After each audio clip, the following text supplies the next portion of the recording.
Thanks, Karthik, and good evening, everyone. Thanks for joining us today on this presentation on Indian equity markets.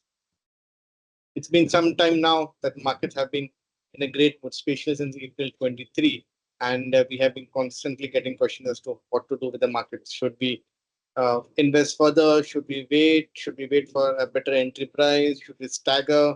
Or is it time to book profits and exit equity markets? And then there's always this question about about the elections and the way markets have rallied, even though BJP has not got a clear majority, has put in more questions in everybody's mind as to where the market are headed. Uh, so I'll try to answer those queries and we'll see as to what could be the outlook for the Indian equity markets. What you see on the screen is what the election outcome has been. This is something which we all know. No point dwelling too deep into it.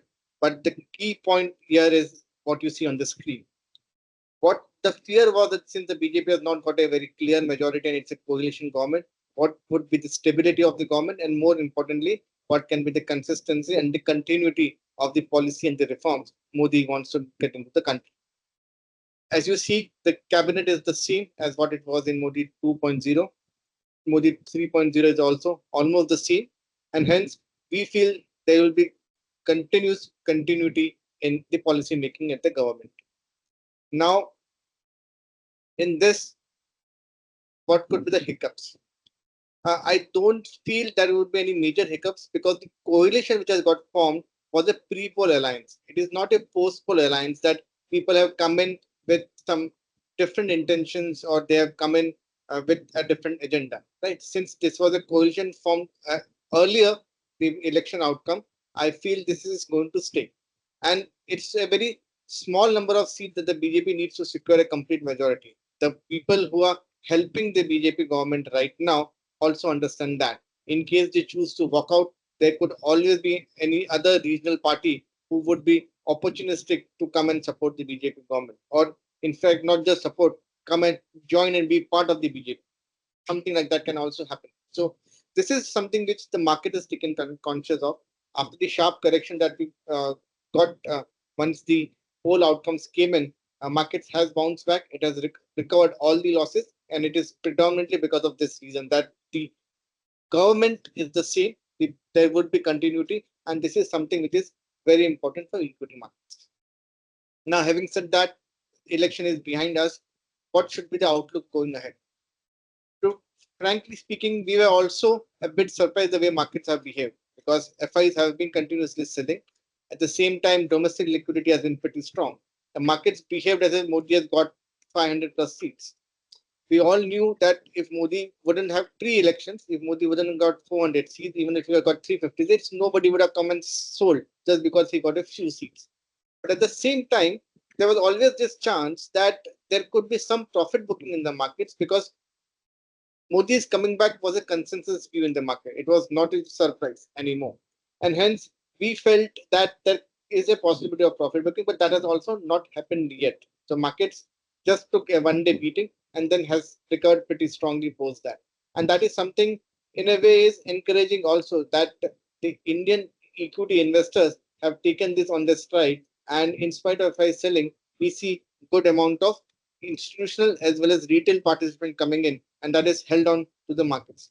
People are as optimistic as before, and I feel that the forthcoming budget should be the next positive trigger for the markets to sustain or maybe even rally further. In case there is a near-term disappointment in the budget, there can be a small profit booking in the near term. I'm using the word profit booking, not a correction, because we don't expect any sharp, deep correction in Indian markets per se. But a round of profit booking can definitely happen in the near term. So it's very difficult to take a call in the near term, but that's what the outlook is. So with the elections behind us, now what's the outlook for the markets and what's the outlook for the economy? The way we see Indian economy is that in the last 10 years, the way Modi government has functioned is that in the first term, the first 5 years, Modi government took time to understand the power economics of Delhi, to get into some big bold reforms like GST and DMON, and the benefits of which were to be visible in the second term. In the second term, unfortunately, COVID happened and it has all got delayed. Nevertheless, we handle the COVID situation pretty well, and the economy has been doing well. The third term is the term where we are to see acceleration happening. So from the 6-7% growth, we need to cross it to 7, 8, even 9% growth. That's what the intention, and that's what everybody is hoping for. And we feel if not 9%, definitely there can be 100, 200 bips of GDP growth acceleration coming in. And why do we feel this? It's also pretty evident from the fact that unlike in the past, when the GDP growth was predominantly consumption, this time around what is happening is the economic growth is led by a combination of consumption. It is also led by a combination of capex, which is happening. We are also seeing good amount of manufacturing activity coming in. New sectors, new emerging companies are coming in, and the government policies of PLI, Atmanirbhar Bharat, Make in India, being self-reliant is also adding on to all this. And hence, we have seen a good balance of manufacturing, consumption, as well as decent export growth coming in because of the global China plus one policy. So it's a combination of these factors that is, we feel that the economy is in good shape. There's a decent chance that we can accelerate on the growth rate, and that will have a very positive rub effect on the markets. Specifically coming to the markets, the liquidity situation has been also pretty good. What you see on the screen has been the FI selling since Jan. They have been booking profits. I don't feel it's something which is very specific to India. They have been booking profit in other emerging markets also. But nevertheless, all that selling has got absorbed by the domestic liquidity. And in fact, there has been a net inflow into equity markets. If you have to reduce FI plus MF, then markets have seen net inflow coming in. This is something which is very substantial. It's not just SIP money, it is also the flows that is coming in. And this, you can say, the maturity or maturing of the capital markets in India or the financial markets of India. In the past, bulk of the saving used to be hard assets, gold, and real estate. Now people are looking at financial assets also. And within that, equity is also one of a very, you can say, a low but a growing component for the Indian households. So coming to the markets, the favorite question as to where our markets headed, are we overheated, and what's the outlook? To get this answer, first we need to have a perspective. The perspective is that since April of 23, Indian equity markets have rallied, but it is not just Indian markets. It's been a global rally, and in that, Indian markets have participated. So all markets, whether it is emerging markets, global markets, US market, European market, most of the markets have rallied over the last 12-15 months, and Indian markets have participated. Obviously, we are one of the fastest growing economy, and hence we have outperformed many of the peer groups. But it is not that it is only in Indian market which is rallying, and hence one needs to be worried about that it's only we in isolation are doing well. No, that's not the case. Coming to valuations, we all speak that markets are at a new high. What should be done? The point here is pretty simple. Yes, markets is at a new high, but valuations are not at a new high. In the past 10, 12 years, Indian markets have traded, except for the COVID, at an average of lower of 15, 16 times to high of 24 times. Today, we are trading at closer to 20 times 1 year forward, which is slightly about 10-year average. Yes, definitely it is a slight premium to the 10-year average, but it is not the peak that we are seeing, or not it is too exorbitant. So definitely markets are not cheap. I'm not saying the markets are cheap, but they're not expensive either that one needs to be too worried about. It's a fairly priced market, I will say. And hence, if somebody is looking at equity market from the current tension, then he should be expecting a fair return, not an abnormal return the way markets have given in the past 12 months or in the last 2-3 years. So if somebody is coming with the market with a 40-50% return expectation, he might be disappointed. But if somebody comes with a 10-15% expectation, there's a fair chance that he will be feeling better and the markets can deliver better. I'm not saying that markets cannot give 30-40% return. It definitely can. That's the you can say upside potential of the market, but that should not be the base case assumption or expectation first. The expectation should be of a fair return because markets today are fairly priced. So a mid-teen to high-teen kind of a return is what we feel Indian market can continue to deliver over the next 3 to 5 years. In the near term, as we all know, market returns are not linear. It will not happen that every year we'll get this, but over a period of time, it could be that the 1 year the markets are flat, the next year the markets could give you a 20-30% rally. Post that, Again, it could be flat or it could be even minus 15%. But net mid-teen to high-teen returns is what we feel is still possible from Indian equities, because that's what the corporate earnings growth of India is. Say 6 to 7% is the GDP growth, almost similar is the inflation number. And hence the nominal GDP growth in India is anywhere between 14 to 15%. As a corporate, if you can't grow at that level, then it's not worth investing. That's what the portfolio we have constructed. When we look at companies, we prefer companies which can at least grow by 14-15%. And if that is what the corporate earnings growth for India is going to be, eventually that is going to get reflected in the market valuations also. And that's the reason we feel that a decent mid-teen to high-teen kind of return is still possible from Indian equities. What can be the upside to this? The upside to this could be some big bang reform which the Modi government is able to do in the third term. There are some key reforms. Many of those Modi government has already addressed, but reforms like legal reforms, farm reforms, labor reforms, agri reforms is something that India would need, because to sustain the high growth that we are looking forward to.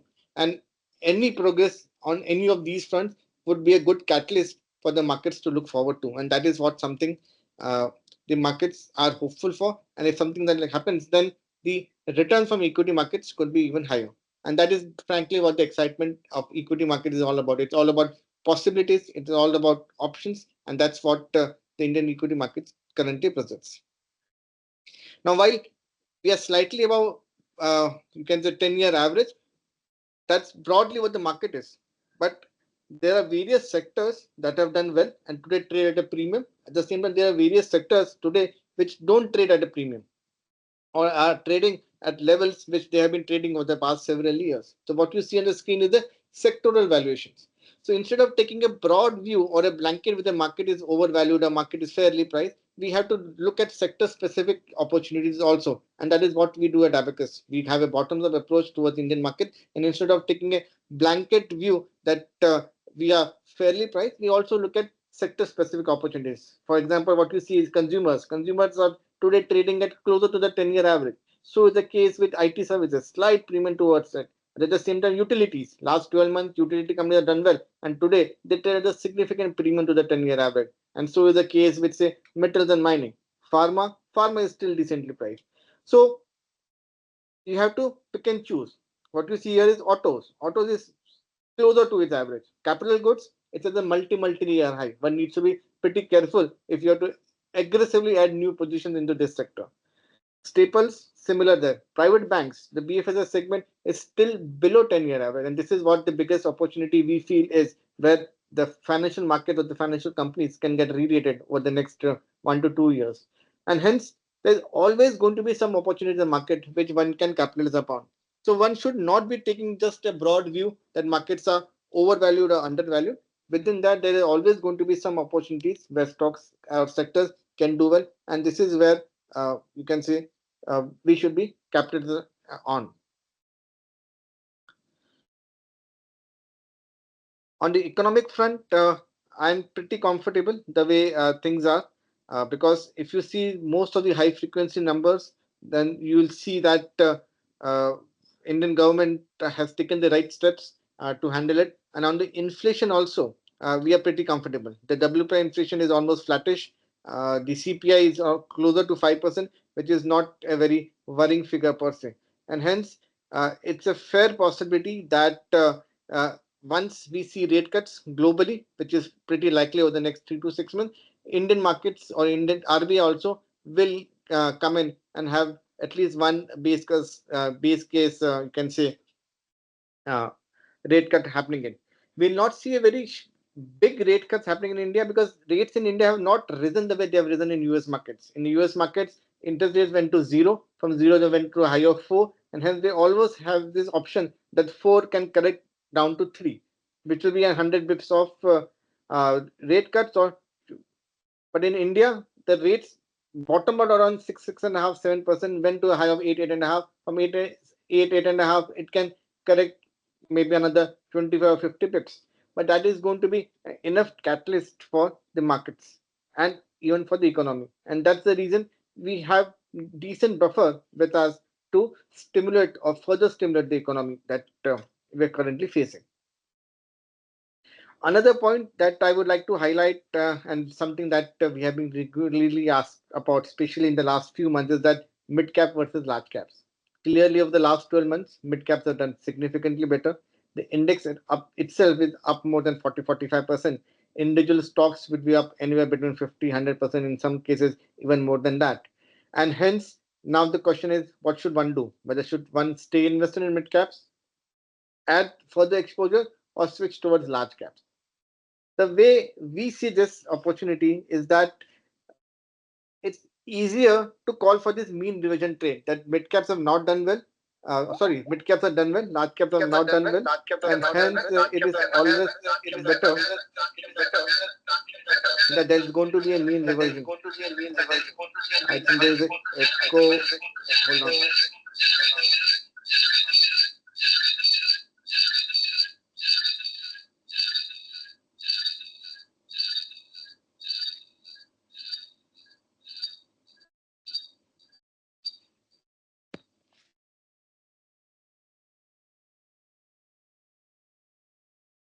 Karthik, am I audible?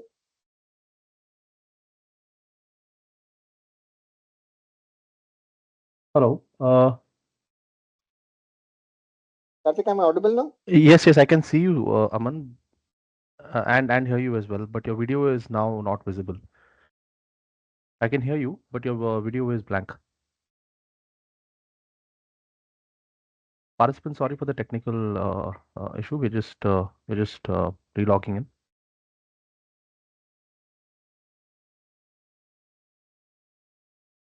Yeah, I think we can continue with the call, and you can put up the PPT on the screen. Yeah, just a minute. So coming towards the mid cap versus large cap debate, our view here is pretty simple, that it is very easy to call for a mean reversion trade, that now since large caps are not done well, they will do well. They can. But for us at Abakkus, we have a very bottom-up approach. So instead of calling for a large cap versus mid cap trade, what we do is there's always going to be some opportunity in mid caps at any given point of time. Similarly, there's always going to be some large cap opportunity at any given point of time. So in markets, there is going to be froth at any given point of time. At the same time, there will be some sectors which are, you can say, attractively priced. So instead of focusing mid cap versus large cap, it is better to look at what are the options or what are the opportunities in large cap and what are the opportunities in mid cap, and capitalize on both of them. There could be certain period where large caps will do well. There will be certain period when mid caps will do well. But that's the way markets are, and it is better to look at individual opportunity rather than going for a large cap versus mid cap debate. It can happen that in the near term, large caps do well just because they have underperformed, or mid caps have done pretty well, and there could be some profit booking in mid caps. So the mid cap valuations now are more than large caps, and hence there's a fair chance that there can be a time correction. If not an absolute correction, there can definitely be some time correction in mid and small cap. Very much possible. But if you're looking at stock specific opportunities, there's always going to be enough opportunities there. So now, having said that, where is the froth and where is the opportunity in the market? Clearly, the last 12 months, there are three sectors that have done well, exceedingly well in the markets: state-owned companies, PSUs, defense, and railways. Most of the companies in these sectors have given you 2, 3, 4x kind of returns, right? And these are very strong returns. There is merit in the performance that we have seen, but now most of these companies are trading at valuations which is north of 30, 40, 50p, which we find slightly on the frothy side. So if somebody is entering to these sectors now fresh, they need to be careful. I'm not saying that you can't make money from these levels or these are scary, but they seem to be full valuation unless and until you are convinced that what you're getting into makes sense on a fundamental basis. Only then one should be looking at to these segments. Otherwise, definitely the valuations here are full. At the same time, banking sector, NBFCs, valuation is still attractive. We see lots of good opportunities in this sector, which we are looking to capitalize upon. We feel the chemical sector is closer to bottoming out. We saw a good up move in the sector during COVID and post-COVID. Then we had a lull period when the stocks corrected because the Chinese supplies resumed, and now things again started to bottom out. And hence, this is one sector that is looking good. Pharma is into the similar bracket. COVID pharma companies gained meaningfully. After that, they gave away some of the gains which they had during the COVID period, and hence there was earnings degrowth, and now things again have started to move up. So this is one sector that again we are pretty excited about. We are also pretty positive on the manufacturing sector. Clearly, this sector is picking up in India. We see lots of activities happening in already 25% of global iPhone being sold globally is now made in India. Earlier, it was completely made in China. Apple has already shifted 25% of the manufacturing in India, and we never realized this. So there's strong traction at the ground level, which we have not realized. We did not see any ad in the paper when Foxconn entered India, took land, put machinery, gave ad in papers to hire hundreds and thousands of employees. They did that. They already assembled iPhones and have shipped it and sold it globally. But that has actually happened. And similarly, there have been many case studies where new manufacturing, new sectors have already come in. Very soon, over the next 6 to 12 months, we are going to see production coming in from solar cell plants, which Reliance and Adanis are putting up. We are also going to see semiconductor fabs being set up in India. So these are new sectors which are coming up in India, which we have earlier completely import dependent. And this is something which is a new growth avenue per se for the Indian economy. And it holds good tidings for the equity markets also, because new and new sectors will start coming into the markets via the IPO route, and hence we will have a much better and a much vibrant equity markets going ahead. So these are some sectors, these are some things that are looking pretty exciting to us. So manufacturing is something that we are pretty positive upon. We are neutral on IT. We feel it's still some time before the growth has picked up in IT, but the valuation we are pretty supportive. That's the reason we have some IT exposure into our portfolio, but it's not a very big exposure. But nevertheless, we are very uh, closely clued on to what's happening globally for the IT sector. Once we see demand picking up, I think IT as a sector will also make sense. Uh, so broadly, these are the sectors that we are positive on. Within metals, we are selective because it's more of a global call on metal prices, and hence we need to be pretty selective on. So we do have some metal exposure in the portfolios. They would be say high single digit or say low double digit kind of exposure into portfolios, and we are pretty comfortable with that that kind of exposure. We have very little exposure in consumer durables or consumer staples right now, because valuations there are always on the higher side. And as we all know, Abacus follows a value conscious style of investing. I don't mind paying a premium, but I definitely do mind paying an extraordinary premium just to buy the exciting sector or just to buy something which the whole market is excited about. And consumers is one of them. Most of the consumer companies are growing at 10, 12, 15%. And for that, I don't mind paying a 20, even a 35p, but I definitely do mind paying a 70, 80p. So most of the consumer sector stocks in India trade at very high valuations, and hence they don't feature into a portfolio. Nothing wrong against these companies per se. These are great businesses, great managements, market leaders in their respective sectors. Don't get me wrong. These are great companies and you'll still make money in them. But they might not be a great investment. We have a very clear review that a great company need not necessarily be a great investment. It becomes a great investment only if I buy it at the right price and the right value. We are not seeing a positive risk reward equation in the consumer sector today because of the high valuation. That is the reason we have pretty low exposure to them. And so is the case with capital goods. The obvious popular or the known capital good companies, the ABB, Siemens of the world, they all trade at north of 80, 90p, which we find is too high. Uh, it is hence our focus in capital goods has been into the mid caps, has been into unique companies which are also benefiting from the capex as well as the manufacturing wave India is seeing, and we are focused more towards that rather than going to the obvious popular names in the capital goods sector. So that's broadly what the you can say the sectoral pick or the sectoral calls that we have in the markets. Going ahead, we feel this sector should continue to do well. In the near term, we don't know. Markets could be headed uh, for some time correction, or it could happen that the budget is good and the markets continue to rally. But nevertheless, whatever the near term view is, over the next, I'm not saying decade or 2 decades, but over the next 3 to 5 years view also, the outlook for Indian equities is pretty positive. India will be one of the fastest growing economy. We'll continue to gain global market share. We'll continue to gain our market share into the exports, and this bodes very well for us. Also, there is one big trend which is happening in India right now, which got started due to demand. and got accelerated during the COVID phase, which is the shift from unorganized sector towards organized sector. So we all know the parallel economy of India, we all know the cash economy of India. But what is happening is the formal economy of India is gaining market share over the cash parallel economy of India. And the good thing is in stock markets, only the formal economy gets represented. So while the GDP is growing by 14-15%, the formal economy of India is growing much faster, and the corporate profits also is growing faster than that. And that is what is something which is very positive for equity markets. But and it is a, you can say, a global trend that Indian market is witnessing right now, where we are seeing this kind of shift, which is pretty positive for the equity markets. So overall, as an economy, we are somewhere similar to what, say, China was 20 years back, where it stepped on the gas and moved from being a developing economy towards a developed economy.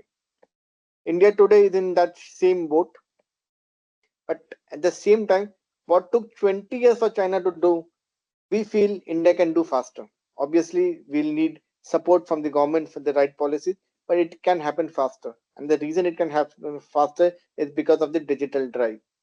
The way UPI payments is now become part of our daily life, the way we have embraced technology, the way India has grown from that cable TV to the OTT markets, from the normal classical banking towards digital banking, the rate of adaptation in India is much higher, because of which sometimes for various sectors, for the technology to change, maybe in US markets it takes 5-7 years, in Indian market it just takes 1 or 2 years, or we can completely eliminate one cycle. For example, between 3G and 5G, it was a pretty rapid growth for us. We never went through a long 4G phase kind of thing, right? So same thing is happening in various phases. In the past, the pager market in India, or the CD market, or the music market, the things change so rapidly, and that's what we are seeing in the banking sector also, because of the digital drive, because of the low data prices. uh, Economic growth is pretty rampant in the rural markets because of this ease of, you can say, digital banking, and that is one big catalyst. And hence we feel that what took China 20 years to do, Indian guys or Indian economy can do it faster. And hence we are headed towards, you can say, a golden decade, a period where economy will do well, domestic consumption, domestic growth is steady, exports will do well because of the China plus one strategy globally, and at the same time the government focus on manufacturing and becoming self-reliant is pretty obvious. So now we have three strong pillars for the economy to grow, which earlier was only consumption, and hence the growth this time is going to be much more sustainable, much more broad-based, much more inclusive, and that is something which is good for the economy. And whatever is good for the economy, we all know ultimately will be good for the equity markets also. So that's in a nutshell the simple view that we have in markets, that India is in a golden phase. We'll continue to do well. Valuations are decent. They're definitely not cheap, but they're not expensive either. And hence, one should continue to expect fair kind of return from equity markets. And having said that, one should be mindful of there could be some risk of the equity markets also. If I have to ask you, or if I tell you as to what could be a risk for equity markets, we feel that the risk to the market is more of global than local. Locally, things are fine. BJP didn't get a very clear majority, but still, as a coalition, they have a clear majority with them. Similarly, most of the other factors in India are doing well, except for one small factor which is still soft, which is the rural demand or the urban poor demand. Frankly, there is inflation globally and in India also, and the inflation has hit various people at various levels. Your and my lifestyle would have not changed. Maybe we could have deferred some decisions. Instead of buying something in Jan, we would have done it in March or in April. But say our staff, people who work for us, who earn between 10, 15, 20,000 rupees a month, their life has definitely got impacted because of the high inflation, both food as well as non-food inflation. And their demand today is soft. Their habits, their spending pattern has changed. This is the only, I can say, soft spot in the economy right now, and we expect this to bottom out over the next 3 to 6 months. We are just finished with the election outcome, and now the cash in the economy, which was getting stuck due to spending on the election will now again getting back channelized into the economy, into the system, and that will bode well for the rural growth. At the same time, we're expecting good monsoons this year. Last 2-3 years, monsoon has been decent, but this year we're expecting good monsoon. If that happens, then that's going to be an added kicker for the rural markets, and that will also bode well for the economy. So hence, from a domestic standpoint of view, I'm not much worried. Liquidity is fine in spite of us selling.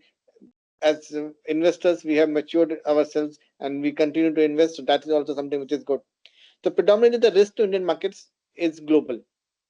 What happens globally would definitely have an impact on Indian equity markets also. If somebody has to ask me or tell me, so why does that happen? We just have 3 or 4% of the global trade. If something goes wrong in US markets, why does Indian markets have to suffer for that? The reason for that is pretty simple. See, broadly, FIs own almost 25% of Indian markets or the free market cap of India.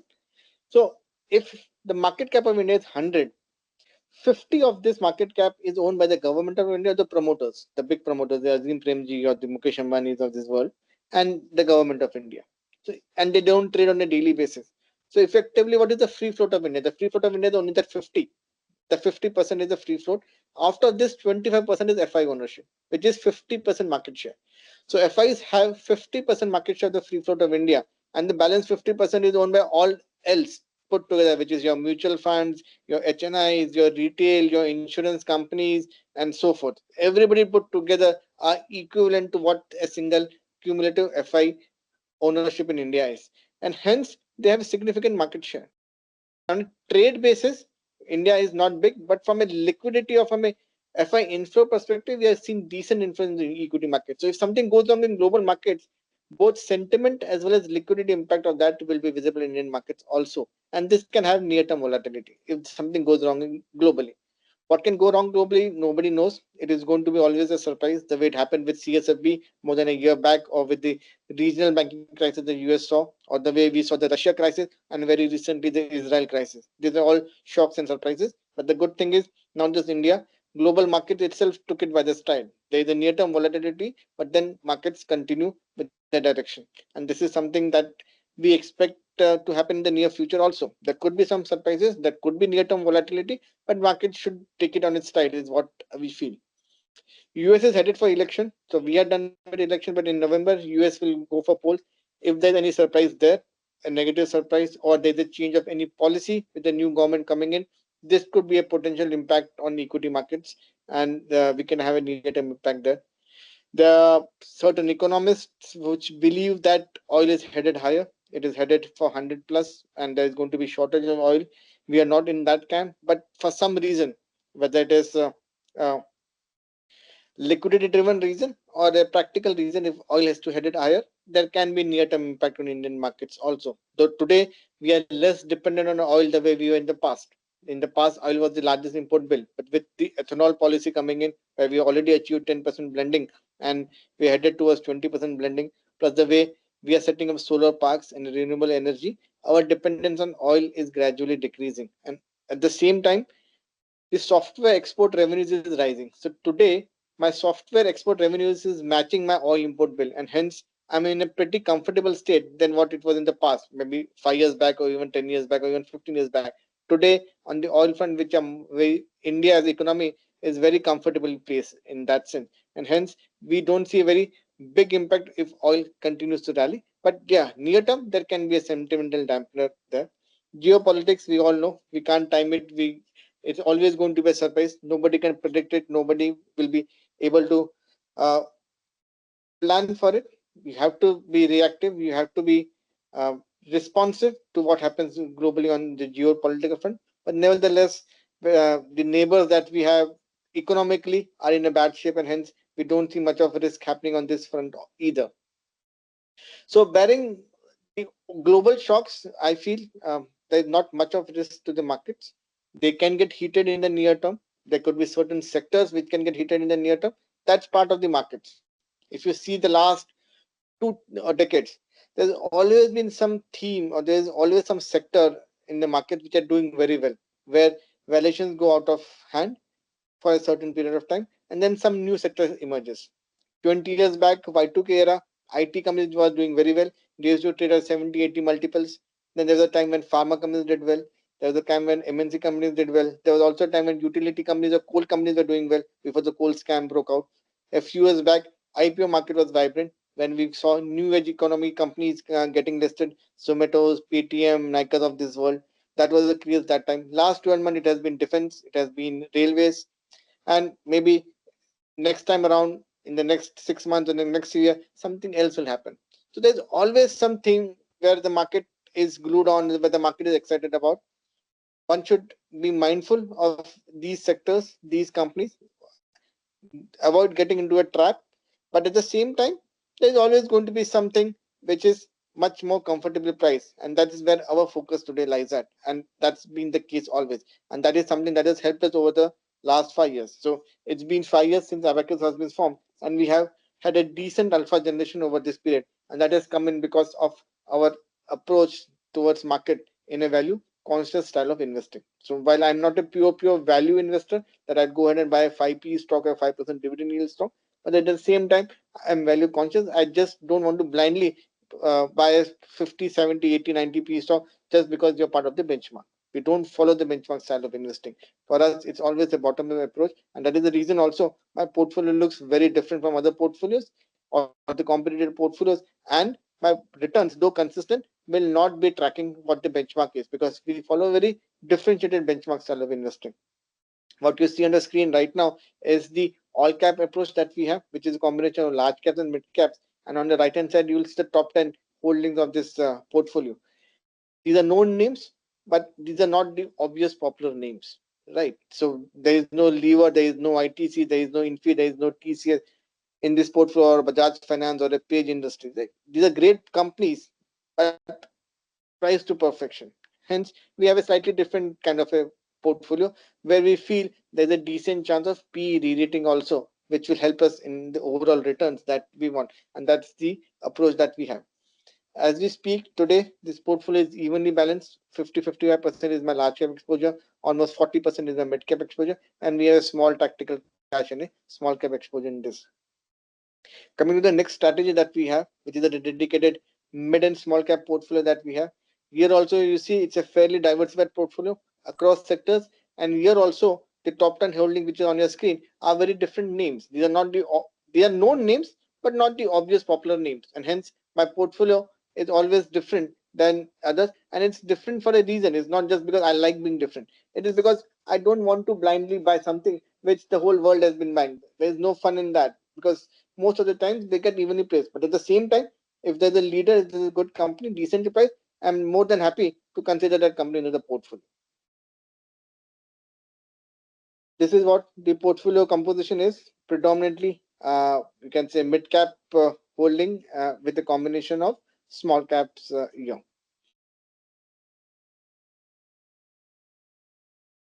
This is the third strategy that we have on the Abakkus platform. This is a new strategy, just a 1-year-old strategy, where we call it as a diversified alpha approach, which is a combination of first two funds that we have. So in this strategy, we have investments across all the 4 buckets of the market, which is large, mid, micro, and small cap. But we do this in a very disciplined way. So this is a 40 stock portfolio where we intend to have 10 stocks each in all the 4 buckets of the market. And while we understand the risk reward equation of a micro cap versus a large cap and the liquidity and the stability of a large cap versus a mid cap, the way we have handled this is that large cap being more liquid and more stable, we'll have 4% exposure into each name. So 10 stocks into 4 is 40% exposure into large caps. Come a notch lower, slightly less liquid, and hence we'll take a 3% exposure into mid caps. Coming a notch lower, small cap will be 2%, and micro caps will be 1%. So 40, 30, 20, 10 is the disciplined approach that we have in this portfolio. It's less than a year portfolio. In fact, this portfolio is being built as of now. If somebody would have invested in this portfolio a few months back, he would be 60-70% deployed. We are gradually deploying this portfolio. We are not in a hurry because we would like to invest at the right price, at the right value. And I believe over the next few months, we'll be able to further deploy that. In spite of the large cash holding that we have in this portfolio has done broadly in line with what the market is because the holdings that we have done well for us. Nevertheless, we intend to get deployed soon on this portfolio also. So that's broadly the 3 strategies that we have. The philosophy for all this is the same. It's the same team which handles all this philosophy. Sunil handles looks at all these schemes on a day-to-day basis. I had the equity team along with my colleagues that you see on the screen. It's a fairly stable team. It's just not a one-man show. It's a team effort that goes into what we have been delivering so far, and we feel this is what we are good at. The style that we follow, we are good at that, and there is no reason for us to try to change that. So going ahead also, we will be following this bottoms up approach of investing and the value style or the value conscious style of investing. I think I'll pause now. Believe I've given you a decent outlook on what the equity markets are for us, how they are headed, how the economy is shaping up, what we are doing in locally as well as globally, as well as where the sectoral preferences lie today, plus the mid cap versus the large cap debate. Still, you could be having some queries. Uh, I believe there's a chat box where you can put in your queries, and we'll be happy to address them now. So Karthik, maybe once we get in the questions, Yes, you can filter thank them you so much, and Aman. we can address them. Thanks for the informative session. I'm just making a list of the questions. We'll just wait for 2-3 minutes for our participants to log in their questions, and we will just run through the Q&A session at about 2-3 minutes. Thank you. Sure.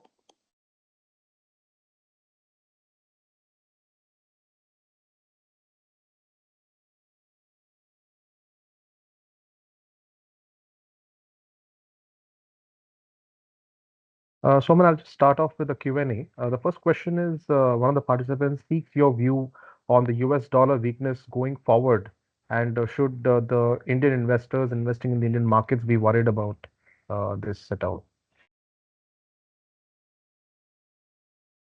If dollar were to weaken, then near term there can be volatility in Indian market because that will lead to some liquidity movement globally, not just in India, right? So if dollar were to depreciate, then the dollar flows which come out of US or go into US would see some impact, and there could be near-term volatility here. But overall, it will be good for us in a way that INR is predominantly a depreciating currency. Earlier, we used to depreciate 4 to 6% a year. Now we are depreciating 2 to 3% a year, which is basically the inflation differential or the interest rate differential between India and the developed world. So if dollar were to depreciate, Indian INR would be stable. That would also mean that we would relatively do well than others. And bearing the near-term volatility, which will be due to some of the liquidity moving in and out globally because of the dollar being the reserve currency of the world. Overall, as an economy, there's not much of fear or negative because of that. In fact, on the fringe, it will be beneficial that for maybe a year or so, the INR won't depreciate and would stay stable at the levels that where it is today. Okay. A question with regards to the PSU railway stocks, which rallied in a year. The question is, did Abacus evaluate stocks in that domain? And if we haven't invested, why we haven't invested in PSU railway stocks? So we have some exposure in the railway stocks. We have a PSU exposure also, but that PSU exposure has been predominantly on the PSU banking side, then on the you can say defense or the manufacturing side. So we had uh, some private exposure into the defense sector rather than PSU exposure. We are not very convinced that the PSU rally or the PSU defense stocks can get uh, re-rated to the extent that they have got re-rated today. So in hindsight, we would have missed the bus to a certain extent, but we are fine. We capitalize on other opportunities in the market also. So we do have PSU exposure, but that's predominantly on the banking side. And we do have, especially in the mid and small cap space, a railway exposure also. Anyway, there are not any large cap railway stock in the market either. Okay. The outlook presented spoke of the economy really performing really well, and India has the potential of becoming maybe the third largest economy in the world. But having said that, a few questions with regards to why we hold such high cash positions in the diversified alpha PMS. Um, So as I explained, the cash holding in diversified alpha is not a strategic holding or is not a reflective of our view in the market or the economy. It's a new strategy, it's a new portfolio. And in the past also, the first two strategies that we have, we take time to build a portfolio, because that is something that is in our hand. We just don't blindly allocate cash. We have model portfolios, but we don't blindly invest those in the model portfolio. Like for example, if we get cash on Monday, on Tuesday the whole cash is deployed based on the model portfolio. No, we don't follow that model. The way we work is that we pick and choose each and every investment that goes into the portfolio, and we are very mindful of the valuation that we are paying. Because of that, we take time in building up the portfolio. So gradually, this portfolio has been built, and that is the reason you see cash. It's not that this portfolio is fully invested and we sold something to create this cash. And every month, this portfolio is getting deployed. Over the next 2 to 3 months, we hope to be significantly invested in this portfolio also.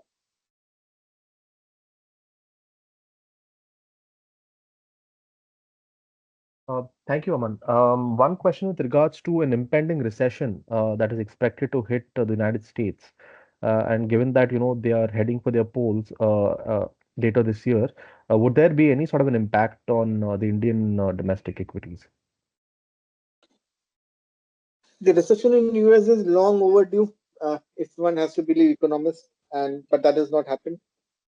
The rate cut which we are expecting for almost more than a year now, that is also not happened. So economists globally have gone wrong on the way the US economy has shaped up, especially in the last 1 to 2 years. And it is anybody's guess whether they are going to head for this recession or no. In fact, earlier when the rates went up from 0 to 4, there were talks of even depression and stagflation in US. Nothing happened. So the way US economy has shaped up, it's been a surprise for most of us, including us. The strength of the economy, in spite of high interest rates and inflation, the demand there is pretty robust. I not say robust, but it's pretty decently placed, and there is no negative impact or a recession so far in US. When it will happen or if it will happen, I have no clue. Only thing that we are hopeful is that if it happens, and whenever it happens, the US Fed has enough ammunition in the form of rate cuts to address that. So if you see some decline in growth rates or some negative trend in GDP number, and that can be followed up with 25, 30, 40, 50, maybe 100 bips of rate cuts over the next few months, and that can stimulate the economy back. It's obviously not a high growth economy, but still 2 to 3% growth for US is pretty decent, and that I think is manageable. So to me, recession, if it happens, it's still, I think the Fed will be able to handle that pretty maturely and pretty well, and without creating too much of volatility to global markets. Okay, thank you for that. Another question.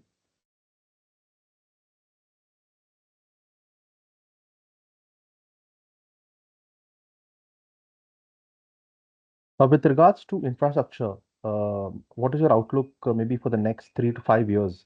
And in infrastructure, are there any subsectors that you seem would be lucrative? So in the infra space, you look at any of the numbers, whether it is a highway construction, electricity generation, electricity transmission, airports been built, everything is a new high. There's good, strong traction in across different sectors in the infra space. And I expect this momentum to continue. With the same ministers being around, I expect policy continuity and this momentum to continue in the near term also. And hence, infra to us is also something which is a very positive sector. Within infra, what we are more excited is urban civil infra, where there is going to be focus on water, there's going to be focus on providing electricity 24/7, and that is some of the sub segments that we are pretty positive upon. Roads, railways, highways, that will continue. That growth rates will continue the way it is, but we see more spending happening in civil and urban infra than say heavy infra for the next few years. Okay, does Abacus have a view on the EV segment? It's a writing on the wall that EV is going to be globally present in and in India also.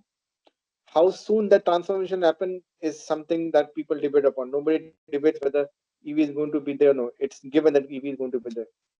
Having said that, in the listed space, there's not much of opportunity to invest into at decent valuation. There are very handful of companies that have good direct exposure. Few companies have indirect EV exposure, and hence, though we are pretty positive and we have a very strong outlook on the EV space, there are not much of investable options in the equity market space to capitalize upon. So we have one or two small quasi or indirect EV exposure into our portfolio. portfolio, especially in the mid-cap space, but nothing meaningful enough. So outlook is definitely positive, but there is not much way to capitalize on that in the listed space as of now. New IPOs will come in. I'm told Ola has filed for DRHP, Ola electric two-wheelers, and so would be the case for renewable energy kind of companies getting listed. And in the EV space also, there could be dedicated companies coming in. As once they get listed, we'll see the opportunity at that point of time. Okay, again, a question with regards to sectors. In the presentation, one of the sectors mentioned by you was pharma. Any rationale behind why we believe pharma to be slightly lucrative space to invest in? So last 2 years have not been great for pharma. What happened in pharma is that during the COVID phase, most of the pharma companies had good pricing gain, right? People were ready to pay premium to get APIs or to get the formulations or the pharma medicines in, and they were ready to pay a premium. Because of this, there was good margin expansion for most of the pharma companies. Post COVID, once supply started to resume and once trade and movement of goods normalized, that premium went away, and hence we had a phase where, from a very high base, pharma companies reported negative growth or negative profit growth, and the stocks got derated. Now we are entering into a phase where things are again back to stabilization. So whatever excess was there has already given away, and now pharma companies are back to the normal margins or the normal healthy margins that they have. It's a good sector. India is globally well poised in the pharma space. We are one of the top three generic providers for the US and for the developed markets, and there's still big price difference between the innovator and the generic markets, and hence the outlook for domestic as well as you can say export growth for the pharma sector is good. So what was the impact? There was always decent volume growth. What got impacted was the margins, which we feel are bottomed out and headed higher or headed towards stability, and that can uh, get investor interest back into pharma, and that is the reason we are now getting more constructive on pharma than what we were say a year back.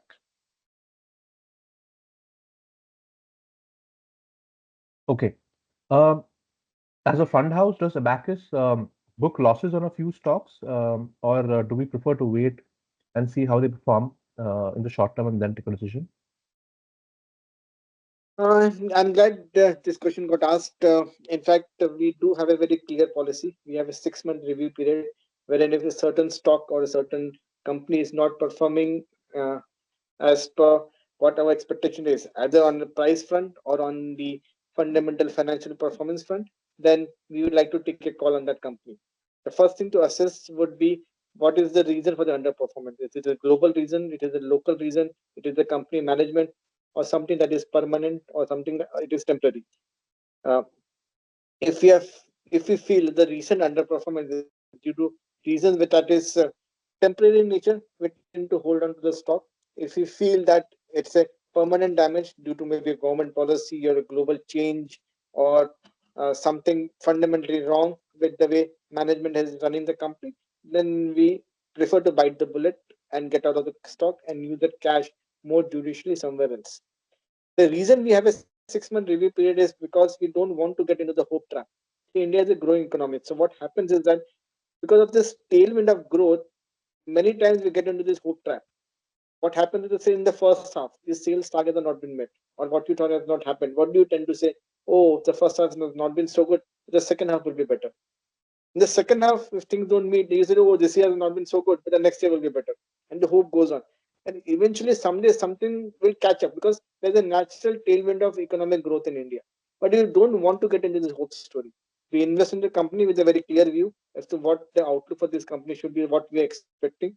If the expectation has not been met and we are clear that it is permanent, then we bite the bullet. If we feel it is a temporary due to some various reasons which can change, then we are patient enough to hold on to the stock. Noted. Apart from IT as a sector in services, are we looking at any other sectors such as tourism, given that possibly the new Modi regime might, bring a spotlight onto various service sectors as well? Anything that we are looking at? We are positive on the tourism sector. We have some investment in the mid cap space in this sector. We don't own much of hotels because that's more of a asset heavy model that these companies are. But from a services standpoint of view, this is something which is a very promising sector, though not many investment opportunities, but definitely view here is pretty positive. One question with regards to the PMS approaches managed by Abakkus. Earlier, there were two approaches, and now we have launched a third approach. So, given the current market conditions and situation, if an investor who is a new timer trying to invest in Abakkus, how would you go about advising that particular investor which particular approach best suits a particular investor if they were to choose from, let's say, all cap, emerging, or diversified alpha approach? Hmm. Frankly, this is something which the client or the investor himself has to address. I can just be a guiding can say points for him to decide. It's like asking me whether my son is better or my daughter. For me, both are the same, right? So uh, all the three approach is handled by the same team. Sunil, me, and my research team. We collectively handle all the three portfolios. There will always be some team in the market where when some portfolio do well, that doesn't mean that the other portfolio not good, because after a few months, the other portfolio also start to do well, because sectoral rotation or the cap rotation in Indian equity markets keeps on happening. So it's more to do with the kind of volatility you are able to absorb.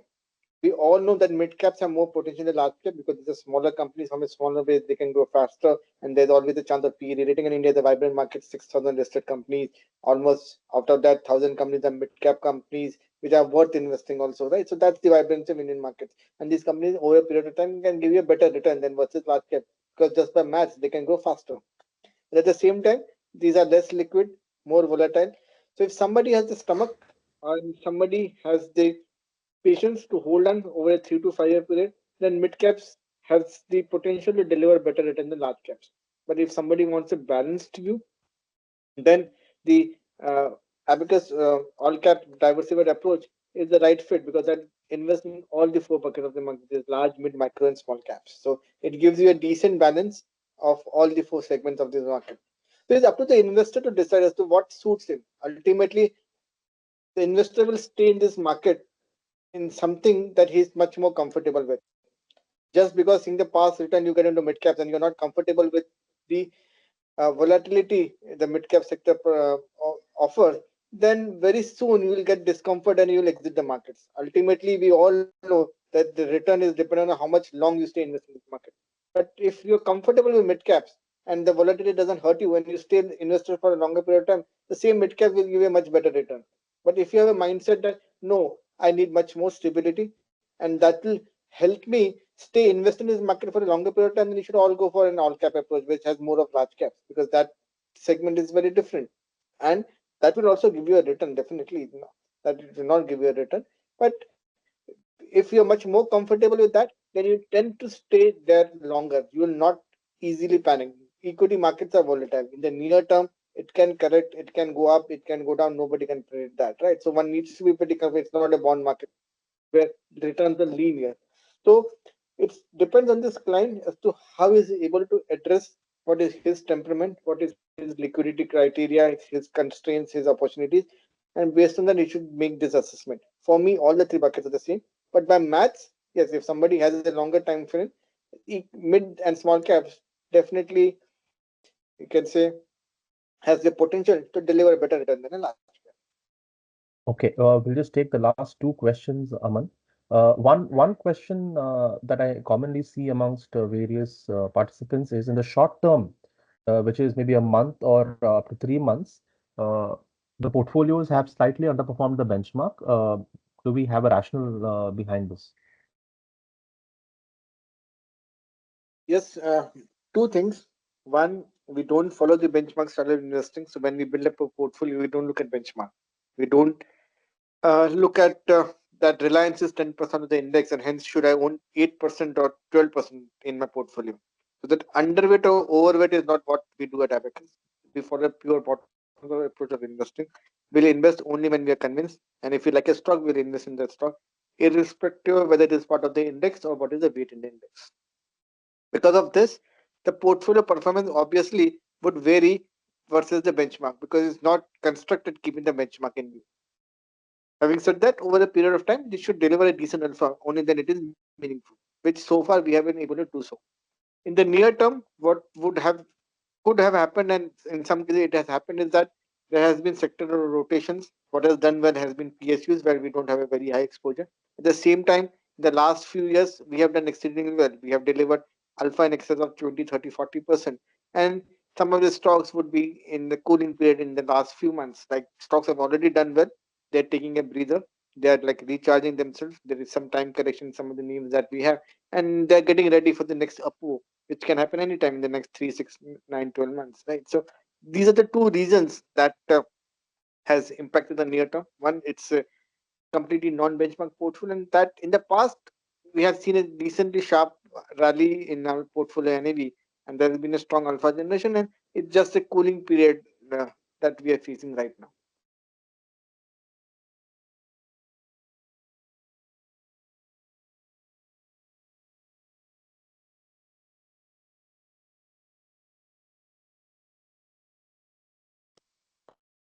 I think you can take the last question now. Hello, Aman, am I audible? Yeah. I'm so sorry. There was a technical glitch. I got dropped off the call. We'll just take one last question, Aman. Sure.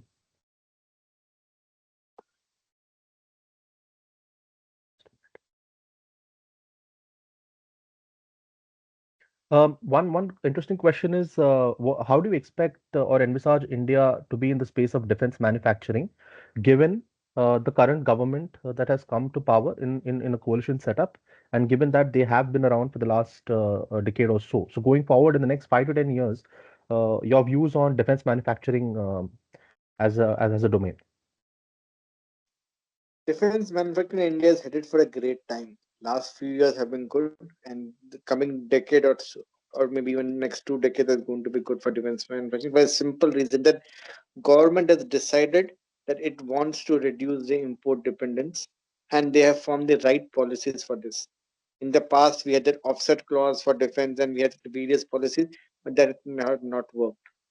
What has worked this time around is two things. One, the government made a very clear list as to what it is okay to import, what it is not okay to import. What it is not okay to import, there is no other choice but for the sellers to make it in India and sell it to the government or to the armed forces. So you have no choice but to make it in India, because that's now a policy decision already taken, already signed, already decided. The other good thing the government has done is that the government has told, if you want to come to India and make and sell it to us, you have a choice. You can tie up with Tatas, you can tie up with government companies, you can tie up with Reliance, you can tie up with Adani, you can tie up with XYZ, or you can set up your own base. So you choose your partner, big, small, good, bad, whatever you want, you can pick and select. There's no compulsion that you need to be with a PSU. There's no compulsion that you need to be with a certain private group or with a certain size. There's no restriction. And it's an open field now. The only thing the government has told is that you have to make it in India. You can own 15% of the Indian subsidiary. And if you're worried that your IP is at risk, then you make a subsidiary out there, but have a local partner. This is what the government, in simple terms, has formed a different policy, and this so far worked very well. And there is no reason why it will not work in the future also, because the government is very clear: we don't want to import. Whatever we want to buy, make it locally and give it to us. This is the right policy. This is the right thing.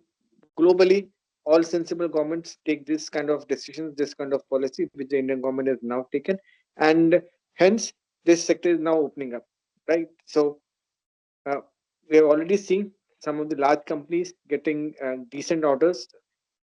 Slowly, these orders will also get percolated with the mid-sized companies also, because they will be the ancillaries which will be providing components to the large company, and it's going to be a vibrant field.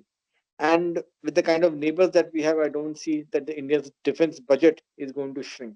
It might not grow exponentially, but even if it stays at these levels, say gradually grows into from a single digit perspective, the opportunity is big enough for the players in the defense sector to capitalize upon. And hence, for the next multiple years, I feel that the defense manufacturing is going to be in a sweet spot. That is something that we are pretty excited and we are pretty positive about from a business standpoint view. Thank you so much, Aman. I believe we have addressed most of the questions. Participants, some of the repetitive questions have been asked in the form of a question or clubbed with two or three questions. But should you have any further queries, you could write to us at info@abakkusinvest.com. I am just sharing this email address with you. So for any future correspondence, please don't hesitate to reach out to us. And we thank you for taking up the time. Aman, you too. Thank you so much for taking the time out and addressing this forum. And we hope to host a similar call maybe in a couple of months going forward. So up until then, wishing you all the very best and happy investing. Sure. Thanks, Karthik, and thanks everyone for joining us today. Have a great day ahead. Thank you.